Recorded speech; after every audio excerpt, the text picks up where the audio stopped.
Hi welcome back Hindu Prasad YouTube channel. మేము 9 రోజులు వారాహి అమ్మవారిని పెట్టారు అంటే చూడ్డానికి వెళ్తున్నాం. మీరు కూడా మా వెనకట్లు వచ్చేస్తారా? వర్షం స్టార్ట్ అయ్యింది.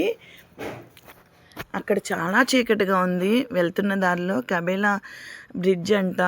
ఇక్కడేమో వీడియో తీద్దామని అనుకున్నాం, కానీ చాలా భయం వేసి ముందుకు వెళ్ళిపోయాము అమ్మవారి దగ్గరికి. మీరు కూడా మా వెనకే వస్తున్నారు కదా. ఇదిగోండి, ఇదే నిజరూప అమ్మవారు అంట. బయటను పెట్టారు. అలా ముందుకు వెళ్తూ ఉంటే మనం లోపలికి వెళ్ళొచ్చు. లాస్ట్ ఇయర్ మా పాపకి హెల్త్ బాగోలేనప్పుడు మా సిస్టర్ దండం పెట్టుకున్నారు, బాగుంటే మేము వస్తామని, నన్ను తీసుకొస్తానని. అందుకే నన్ను తీసుకొని వచ్చింది. నిజంగా మనం ఈ గుడికి వెళ్తే ఎంత ప్రశాంతంగా ఉందో. విజయవాడ వాళ్ళు ఎవరైనా ఉన్నవాళ్ళు తప్పకుండా ఈ అమ్మవారిని దర్శించుకోవాలని నేను మనస్ఫూర్తిగా కోరుకుంటున్నా. అమ్మవారు ఆయుధం అంట. పసుపు, కుంకుమ, సారీ, అన్నీ హోమాలు అన్నీ జరుగుతున్నాయి ఈ అమ్మవారి ఆలయంలో.